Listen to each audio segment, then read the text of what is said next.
ബദരീങ്ങളെ നാമത്തിന് ആ വ്യക്തി ഒരു കടലാസിൽ എഴുതി വെച്ചുകൊണ്ട് അദ്ദേഹം ഹജ്ജിന് വേണ്ടി പുറപ്പെടുന്നു.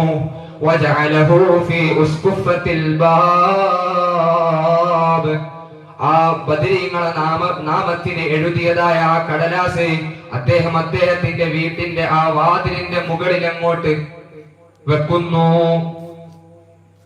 അങ്ങനെ വാതിലിന്റെ മുകളിൽ അങ്ങോട്ട് വെച്ചിട്ട് അദ്ദേഹം അല്ലാഹുവിന്റെ കഅബയെ ഉദ്ദേശിച്ചു കൊണ്ട് പുറപ്പെടുന്നു.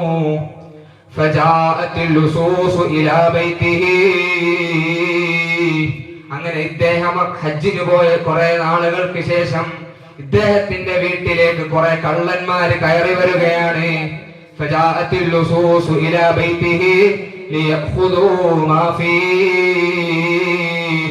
ഇദ്ദേഹത്തിന്റെ വീട്ടിലുള്ളതായ വസ്തുക്കളെ സാധനങ്ങളൊക്കെ മോഷ്ടിച്ചു കൊണ്ടുപോവാൻ വേണ്ടി ഈ കള്ളന്മാര് കുറെ ദിവസങ്ങൾക്ക് ശേഷം ഇയാളുടെ വീട്ടിലേക്ക് വരുന്നു.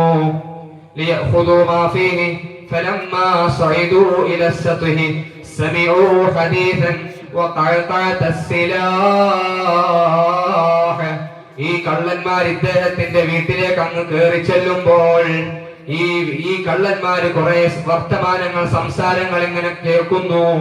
കുറെ വാളിന്റെ ഒച്ച ശബ്ദങ്ങൾ ഇങ്ങനെ കേൾക്കുന്നു. ഈ കള്ളന്മാര് ഈ വാളിന്റെ ശബ്ദങ്ങൾ ഇങ്ങനെ കേട്ടുകൊണ്ട് ഈ കള്ളന്മാർക്ക് കുറച്ച് പേടി തോന്നി. എന്താണ് ഇവിടെ നടക്കുന്നത്? പക്ഷെ ഇവരൊന്നും കാണുന്നില്ല.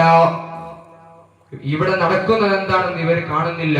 പക്ഷെ ഇങ്ങനെ കുറെ വാളിന്റെ ശബ്ദങ്ങളും കുറെ സംസാരങ്ങൾ ഇങ്ങനെ കേൾക്കുന്നു.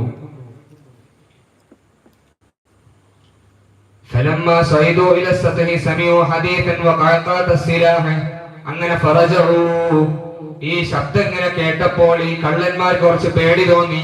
അങ്ങനെ അവര് മടങ്ങിപ്പോവുകയാണ്.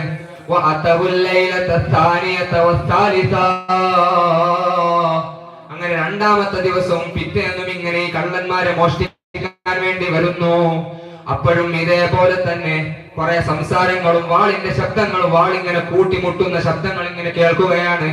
അങ്ങനെ രണ്ടാമത്തെ ദിവസവും ഇങ്ങനെ കേട്ടപ്പോ ആവർത്തിച്ചപ്പോൾ ഈ കള്ളന്മാർക്ക് പേടി തോന്നി. അവർ രണ്ടാമത്തെ ദിവസവും അവര് മടങ്ങിപ്പോവുകയാണ്.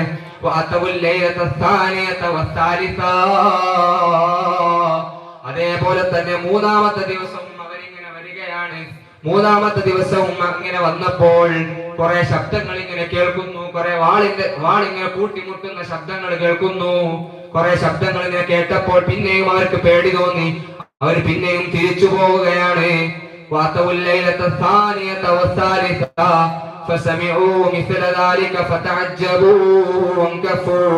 ഇവരിങ്ങനെ ആകെ അത്ഭുതത്തോടുകൂടെ തിരിച്ചു പോവുകയാണ്. എന്താണ് ഇവിടെ നടക്കുന്നത് ഇവർക്ക് മനസ്സിലാകുന്നില്ല. ഈ വീട്ടിന്റെ ഉടമ എന്താണ് ഇവിടെ ചെയ്തു വച്ചിരിക്കുന്നത്, എന്താണ് ഇവിടെ ചെയ്തു വച്ചിരിക്കുന്നതെന്ന് ഇവർക്ക് മനസ്സിലാവുന്നില്ല. അങ്ങനെ ഈ ഹജ്ജിന് പോയ വ്യക്തി ഈ ബദരീങ്ങളെ നാമത്തിന് കടലാസിൽ എഴുതിയിട്ട് വാതിലിന്റെ മുകളിൽ വെച്ച് ഈ പോയ വ്യക്തി ഇങ്ങനെ ഹജ്ജ് കഴിഞ്ഞ് മടങ്ങി വന്നപ്പോൾ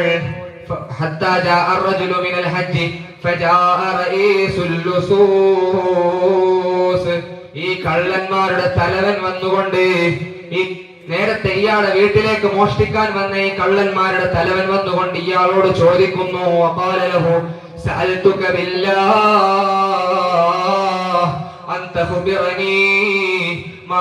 ഇദ്ദേഹം മറുപടി പറയുന്നു. قال ما صنعت في بيتي شيئا غير أني كتبت قوله تعالى ولا يؤوده حفظهما وهو العلي العظيم. അല്ലാഹു സുബ്ഹാനഹു വ തആലയുടെ ഖൗലുണ്ടല്ലോ ഖുർആനിൽ പറഞ്ഞ ولا يؤوده حفظهما وهو العلي العظيم എന്ന അല്ലാഹുവിന്റെ ഖൗലിനെ ഞാൻ എഴുതി വച്ചിട്ടുണ്ടായിരുന്നു ഒരു കടലാസില്.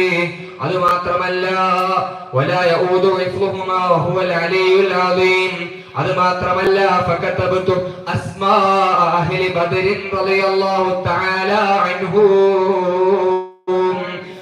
അസ്ഹാബുൽ ബദരീങ്ങളുടെ നാമത്തിന് ഞാൻ എഴുതി വച്ചിട്ടുണ്ടായിരുന്നു ഒരു കടലാസിൽ. അസ്ഹാബുൽ ബദരീങ്ങളുടെ പേരിനെ ഞാൻ എഴുതിയിട്ട് വാതിലിന്റെ മുകളിൽ ഇങ്ങനെ വെച്ച് തൂക്കി